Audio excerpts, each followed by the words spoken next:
Your Excellency, Mr. Michael Musa Adamo, Honorable Foreign Minister of the Gabonese Republic and President of the UN Security Council, Honorable Ministers, Heads of Delegations of the UN Security Council Member States, Your Excellency, Mr. Vladimir Voronkov, UN Under-Secretary General for Counter-Terrorism, important civil society stakeholders who have traveled across the world for this briefing, Ambassador Ruchira Kamboj, Excellencies, ladies and gentlemen. Let me begin by thanking all of you for traveling to Mumbai to attend this informal briefing of the Counter-Terrorism Committee of the UN Security Council today. Your presence here demonstrates the commitment that each one of you and your countries and all other stakeholders from various organizations have shown towards combating the common threat of terrorism. It expresses too our collective resolve at strengthening the multilateral efforts led by the United Nations to address this threat holistically and collectively. Terrorism is a serious threat to international peace and security, indeed to the entire humanity. We have heard the voices of its victims today. Their loss is immeasurable and can never be made up. However, it is incumbent on us as responsible members of the international community to remember their trauma and to persevere in our efforts to bring the perpetrators of terrorism to justice. We owe this to every victim of terrorism across the world.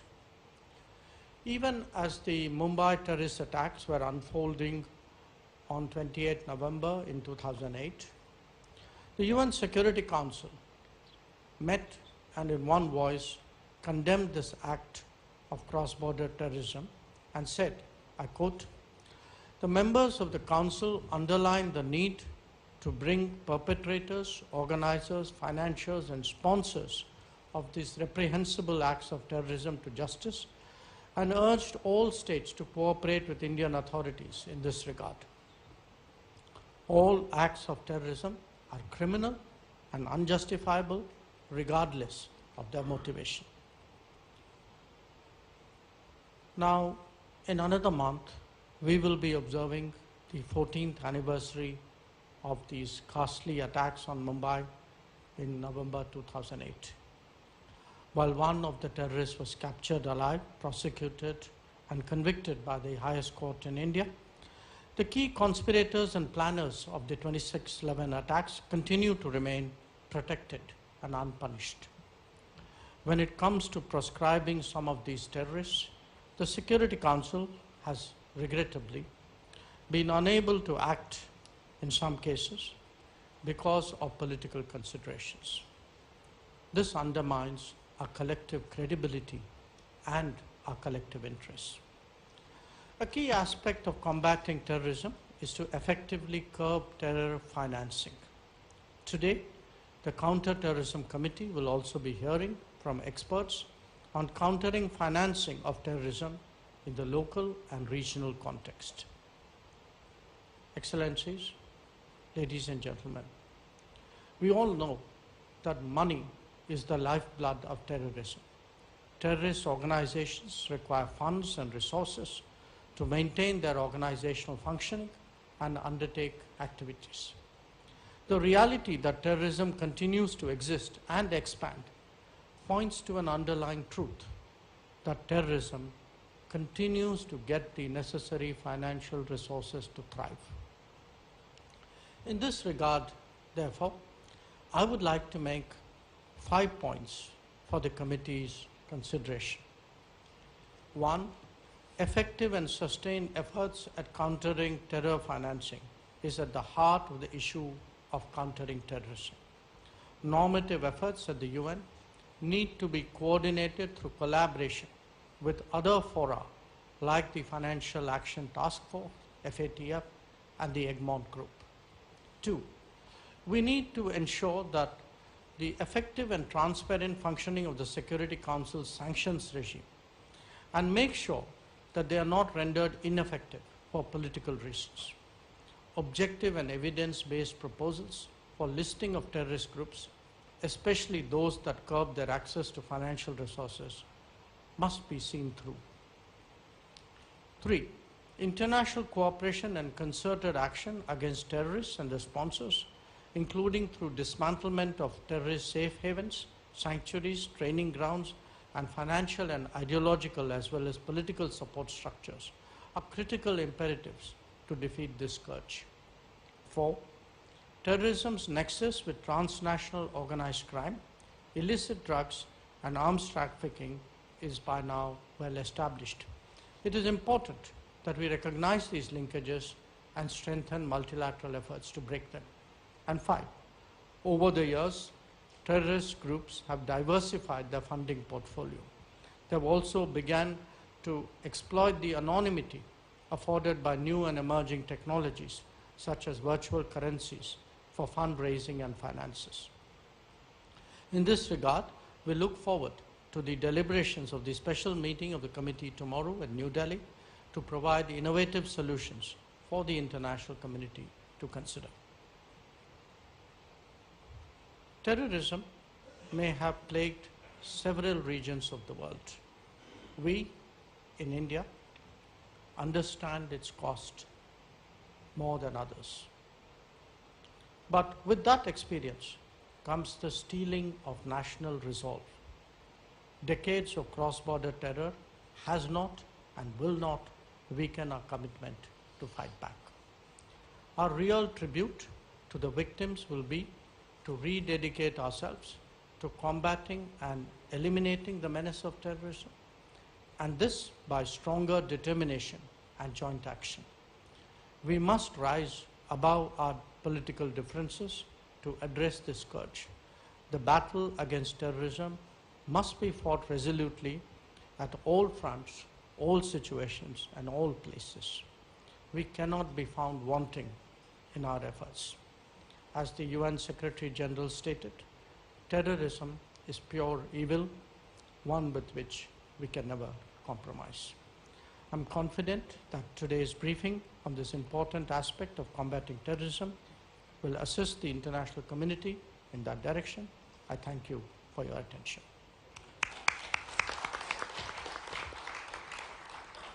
Thank you very much, sir.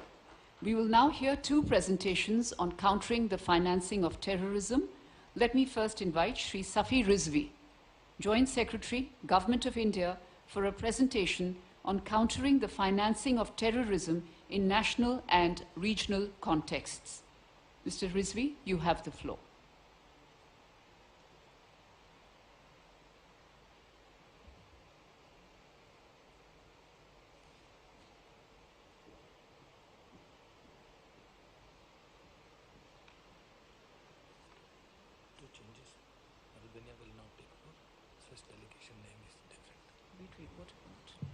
While the system goes on, good afternoon, Your Excellencies.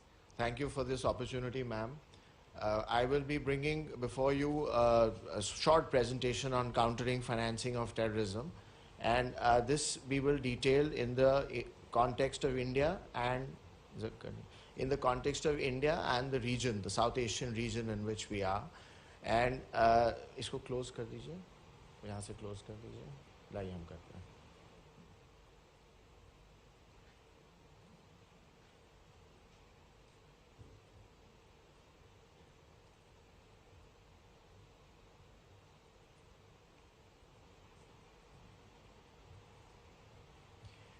So the first slide I'd like to show you is basically a theoretical construct of how we in India take a look at combating financing for terrorism. 20 years ago, in 1999 and 2001, when the Security Council brought in those excellent resolutions, there was just no concept. Nobody knew that there was a concept of combating financing of terrorism. That entire paradigm was started just two decades ago. And this presentation will show you how far it has taken the aspect of countering terrorism. So in India, we are beset with 5 types of conflict theaters. The first on the left side in the heading of the rows is Kashmir militancy, which has taken so many lives. Islamic terror, again cross-border Islamic terror, cross-border pro-Khalistan extremism in the western state of Punjab, then northeast insurgencies, they've been there historically, many of them have been resolved, and left-wing extremism. So the reason why we are showing you this matrix is just to show that our security professionals have had to build completely separate kinds of paradigms, different kind of analytical structures to be able to deal with this kind of a terror. So the first three are the organized channels: banks, credit cards, debit cards, and money value transfer services, which now has started including fintech services. Given India's speed of digitization, there are so many more fintech services that are now available. These buttons, the red ones, show you high risk that India faces. So quite obviously it's the cash and hawala which has sustained. And one of the most important points that the global community needs to look at is that despite the fact that over the past 2 decades, anti-money laundering and countering financing of terror authorities have focused on trying to digitize everything, still cash and hawala remains the primary focus, the primary channel by which terrorists get their funds. So possibly it is the amount of stringent checks that we have in opening bank accounts and various other e-wallets and other things, maybe that is continuing to push these people into the world of cash and hawala. In the recent past in India and in the rest of the world, we've seen the introduction of cryptocurrencies and drones. Drones is a very specific to the Indian concept. This is something that will be deliberated on in detail tomorrow, so I will not focus much on this. However, as regards these buttons, cryptos is not much of a problem right now, but between cryptos and cash, digitization, as in fintech services, is something that does bother us, and it has been seen as being used by many terrorist organizations. Drones is becoming a very serious problem in the last 1.5 years, especially because given that their source is from cross-border regions and the destination is our bordering states of Punjab and Kashmir. So we see great risk coming in the pro-Khalistan and the Kashmir side from drones. Just to highlight, now we move to, earlier we showed you channels of terror financing, now we are moving to sources of terror financing. So there are essentially 7 sources that India focuses on. These are the ones that are medium or low risk. However, the high risk ones, the ones that really bother India, are arms trafficking in 4 theaters out of 5, extortion 2 theaters out of 5, and the biggest and the most troublesome is state sponsorship, which has basically taken over the interest of the entire counter-terrorism community in India. So this is a theoretical construct. Behind each button that we have put in, there must be reams and reams of paper, reams and reams of investigators' notes, and a lot of legal work that has been done to arrive at these buttons. They may appear to be very small and minor right now. Given the shortage of time, we thought it better to encapsulate everything in these 2 slides. Now I shall endeavor to show that the very presence of those 2 resolutions in 1999 and 2001 and successor resolutions, how effective they have been in the context of India. If they had not been there and UN designations did not exist, India today would not have had that window of relative peace that it saw for 4 years, which we will just show you. So in the concept of combating financing of terrorism was brought into the Dictionary of Terrorism by the United Nations. The FATF in the last 10 years has become a very effective tool to implement those very designations. Without the UN, the FATF would have been ineffective, and without the FATF, the UN would not have been able to enforce all its designations. With specific interest to India, 2 terrorist organizations, Jaish-e-Mohammed in 2001 and Lashkar-e-Toiba in 2005 were designated. Alongside 9 India-focused terrorist individuals were designated, and I will show you how these designations and FATF were able to make impact. There was a grey listing of a troublesome jurisdiction in 2018, so those 4 years from 18 to middle of 22 saw relative peace. So there are 4 types of impacts of these designations plus FATF actions. Number one, all these UN designated entities, the 9 that I have mentioned, they were all arrested, prosecuted, and convicted. Open terrorist activity was largely restricted, proscribed, and not available anymore. Hard targets that were being attacked in India, that came down relatively. And finally, the terrorist bases that exist across the border reduced substantially. However, we'll now go to each specific impact. So the first impact, some of these photographs you have seen in my colleague's presentation previously. These 8 were terrorists were arrested and convicted. Zafar Iqbal for 283 years cumulatively. However, all these sentences will run in parallel, so maybe he'll be out in 10 to 12 years. And the 9th one, Masood Azhar, the one of great interest to India, because he was sprung from an Indian prison in the year 2000, in the year 1999, after an Indian Airlines plane was hijacked. Then he was the key person who was in touch with Osama bin Laden and very close to the Taliban leadership. In those years, in 96 to 2001, the Taliban was on an ascendant in Afghanistan. That is when the Al-Qaeda found safe haven in Afghanistan and planned all those horrific attacks, 9/11, the East Africa bombings of US embassies and that of USS Cole, and several attacks in India. So this Masood Azhar has been convicted, but interestingly, the court has convicted him in absentia and he's not been arrested yet. However, this is the first impact of UN designations on terrorism. Second impact, open activity, as in raising of funds on social media, Facebook, Twitter, which was which was almost always there on a daily basis, especially during certain festival times, has completely stopped after 2018, after the grey listing of a certain jurisdiction. Open public meetings of thousands of people. This gentleman who is marked out right now is not a gentleman. He is the UN designated head of the Lashkar-e-Toiba, Hafiz Saeed.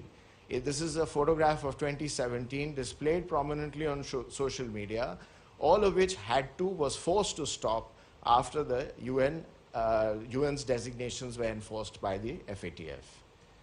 This is another picture of one of those terrorists whose photographs I had shown earlier in the previous slide, who actually had a police escort. This is again a late 2017 picture. By 2018, all this had stopped. Even now, we don't see very much of such open terrorist activity. Third impact. This is a map of the state of Jammu and Kashmir. So I'm discussing now hard targets. Hard targets means well-defended targets, government offices, military camps, and police camps. So to attack a hard target, you need very well-trained terrorists, you need suicide bombers, you need people who have had training in terrorist camps for 8, 9, 10 months, or are highly motivated.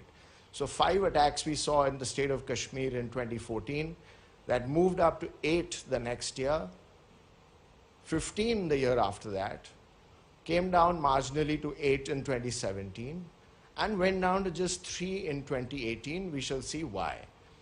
2019, there was one aberration, and a very big aberration, the Pulwama attack, for which India had to conduct the Balakot airstrikes. 2020, there was no hard target attacked.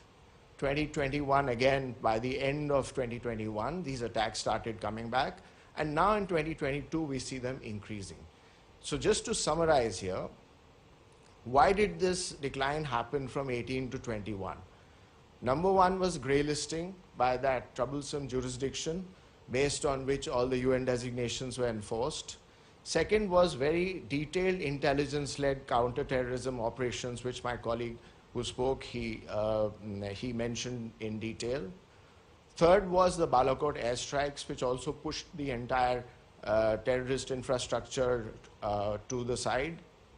And then reading down of Article 370, which reduced any tendencies for secessionism. These 4 reasons were the reasons for the decline. However, a large portion of the credit goes to the designations and FATF. N21, when chances of delisting from the grey list started becoming fairly prominent and much talked about, we started seeing the return of terrorist infrastructure, cross-border terrorist infrastructure, and the return of attacks on Indian targets. the fourth impact, what I had mentioned earlier about the terrorist bases, cross-border terrorist bases. So in mid of 2018, somewhere just close to the listing, there were nearly 600 such terrorist bases across the border. They went down by 75% during the FATF listing. This, we think, is one of the most important successes on account of which the Counter-Terrorism Committee should take a deeper look as to how effective designations are. Then, the moment the grey listing started, the talk started that the grey listing is about to end, which has ended now, it has gone up back by 50%, and we are expecting more scalable, more attacks on hard targets, and much more trouble. So the four things we see since end 21, especially in this year: one, as is mentioned, cross-border terrorist camps are rising. Two, the flow of foreign terrorists into J&K. Till about 2-3 years ago, we had maybe a small flow, but now it's much more. About 60 to 70% of the current stock of terrorists available on our records, and followed by the counter-terrorism agencies, it must be about 60 to 70%. Attacks on soft targets have started again. This is a precursor to attacks on hard targets. And migrant workers, poor people just walking on the street, religious minorities, Kashmir Pandits are being killed. 5 or 6 cases have already happened in this year. And finally, as I mentioned in the first slide on terror financing matrix, use of drones to ferry IEDs, a very, very large section of the equipment coming in from cross borders through IEDs, small arms, and heroin to finance the entire terrorist network. So after showing these 4 impacts and then the however on how things have started sliding back in the last 6, 7, 8 months, just there's some very key lessons to be learned from the FATF model. It's a unique model. It's very different from normal multilateral bodies. Number one, if you compare it to the UN is a completely legal body which is available in every country's statutes, whereas FATF is entirely a voluntary body. The UN works on majority, whereas FATF works on consensus. By consensus, it has a positive also, that everybody agrees, and the negative is that a few countries can get together and gang up against another member. Then the UN is very transparent, as everything is open, everything is recorded, everything is available for everyone to see. However, the FATF works in a completely classified fashion. And then the UN works on formal sanctions, discussed, debated ad nauseum, whereas FATF works on ostracism, that if one member is not doing things right and 38 others think he's not, then that person is cast out of the financial system. So maybe a leaf can be taken out of the FATF model, and the monitoring team that is set up by the UN's Sanction Committee, it does a fantastic job of its 6 monthly reports, where it archives in detail, and very, very A-class detail, and latest details are archived. Just a simple thing like an advisory page could be added. An advisory page which suggests due diligence on transactions. There are many forms of due diligence on transactions, international transactions. It could be enhanced due diligence, it could be light touch due diligence. There are various categories which can be devised. Thirdly, you can think of a country or entity-wise classification, as in a red, blue, yellow, any kind of classification. And a copy of each of these advisories could be addressed to central banks and with a request for compliance. Having worked in the FATF system for several years now, this simple method is bound to make a lot of difference and will definitely give greater results. Second, considering the effectiveness, as we have just shown, of just 9 terrorist designations and of 2 entities, there has been so much impact. There are many more designations are required. As EAM, India's Foreign Minister mentioned, very professional listing and enlisting